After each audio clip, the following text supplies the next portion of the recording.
দিনহাটার ঘটনার প্রতিবাদ জানিয়ে কোচবিহারের চৌপথিতে টায়ার জ্বালিয়ে বিক্ষোভ প্রদর্শন বিজেপির কর্মী সমর্থকদের। বৃহস্পতিবার এসডি অফিস ঘেরাওয়ের ডাক। মঙ্গলবার তৃণমূল বিজেপি সংঘর্ষে উত্তপ্ত হয় দিনহাটা। কেন্দ্রীয় স্বরাষ্ট্র প্রতিমন্ত্রী তথা বিজেপি প্রার্থী নিশীথ প্রামাণিকের দায়িত্বে থাকা নিরাপত্তা রক্ষীদের সঙ্গে হাতাহাতিতে জড়িয়ে পড়ে তৃণমূল কংগ্রেসের কর্মী সমর্থকরা। উত্তরবঙ্গ উন্নয়ন দপ্তরের মন্ত্রী উদয়ন গুহের জন্মদিন পালনের সময় তৃণমূল কংগ্রেসের কর্মীদের ওপর হামলার অভিযোগ ওঠে বিজেপির বিরুদ্ধে। এরপরই সংঘর্ষের সূত্রপাত। এই ঘটনার প্রতিবাদে দিনহাটা শহর জুড়ে 24 ঘন্টা বন্ধের ডাক তৃণমূলের। সকাল থেকেই বন্ধের প্রভাবে শুনশান দিনহাটা, বন্ধ সমস্ত দোকানপাট।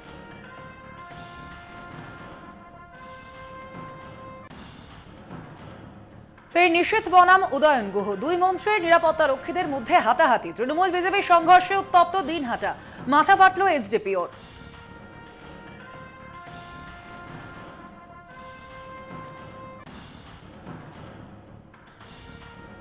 বিজেপির বিরুদ্ধে বিরোধী দলগুলিকে সংঘবদ্ধ হওয়ার আহ্বান জানালেন আলিপুরদুয়ার লোকসভার বামফ্রন্ট প্রার্থী মিলি ওরাও।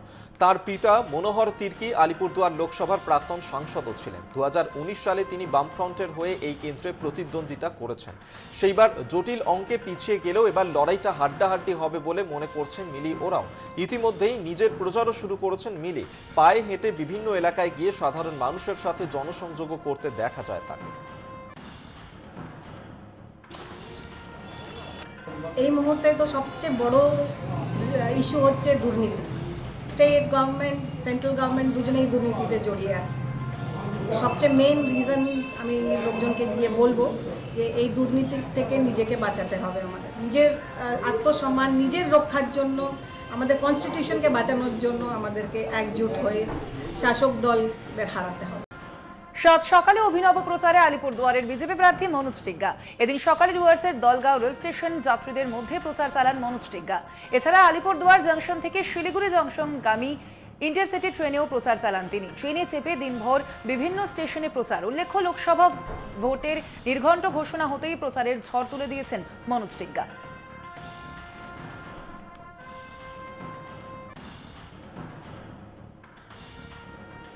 24 ঘন্টার মধ্যেই ফের ডিজি বদল রাজ্যের। বিবেক সহায়ের বদলে রাজ্য পুলিশের সর্বোচ্চ পদে বসছেন সঞ্জয় মুখোপাধ্যায়। কিন্তু হঠাৎ কেন এই সিদ্ধান্ত?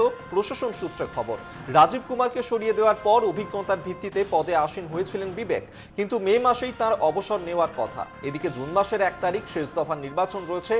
4 জুন আবার ভোট গণনা ও ফল ঘোষণা। বিবেক সহায় ডিজি পদে বসলে নির্বাচন প্রক্রিয়ার মাঝপথে ফের বদল করতে হতো, তাই তড়িঘড়ি সিদ্ধান্ত বদল। অভিজ্ঞতার ভিত্তিতেই 1989 ব্যাচের আইপিএস অফিসারকে ডিজি পদে বসানো হলো। কিন্তু প্রশ্ন উঠছে, অবসর গ্রহণের দিন কি আগে জানতো না প্রশাসন?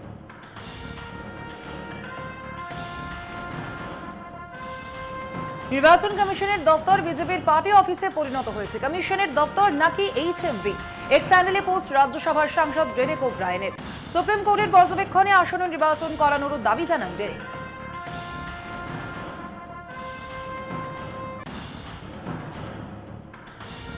তৃণমূলের নিশানায় মোদীর পরিবার। বিজেপির লোকসভা প্রার্থীদের 50% অপরাধী।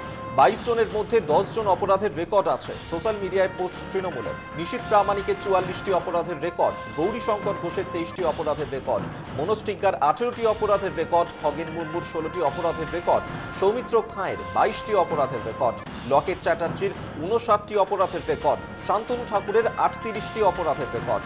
সোশ্যাল মিডিয়ায় পোস্ট তৃণমূলের।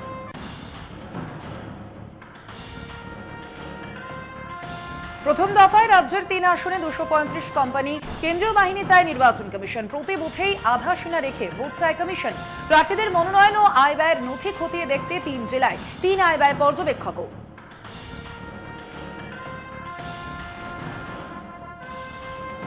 তৃণমূলের নিশানায় লকেট। বিজেপি সাংসদরা নির্বাচিত হয়, তারপর উধাও হয়ে যায়। ভোটের সময় ফের উদয় হন তারা। সোশ্যাল মিডিয়া পোস্ট জোড়া ফুলের লকেটের ভিডিও পোস্ট তৃণমূলের। ভিডিওতে দেখা যাচ্ছে লকেটকে ঘিরে ক্ষোভ জানাচ্ছেন সাধারণ মানুষ।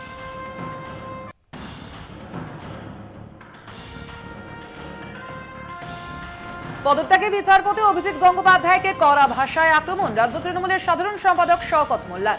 মঙ্গলবার ক্যানিং পূর্ব বিধানসভায় জয়নগর লোকসভা কেন্দ্রের তৃণমূল প্রার্থী প্রতিমা মণ্ডলের সমর্থনে নির্বাচনী জনসভা আয়োজিত হয়। সেখান থেকেই শওকত বলেন, অভিজিৎ গঙ্গোপাধ্যায় বিচার ব্যবস্থার কলঙ্ক। বিচারপতির আসন থেকে তিনি যেভাবে বিজেপির প্রার্থী হয়েছেন তাতে মানুষের বিচার ব্যবস্থার প্রতি মানুষের আস্থা উঠে যেতে বাধ্য।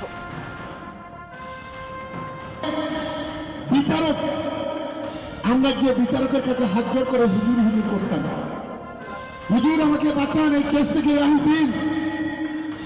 আজকে কি দেখছি বাংলাদেশ, এক বিচারক একটা অসভ্য বর্বর, আজকে সেই বিচারক আমরা লক্ষ্য করছি এখন সে বিজেপি নেতাদের পায়ে করে বলছে আমাকে বাঁচাও, আমাকে বাঁচাও।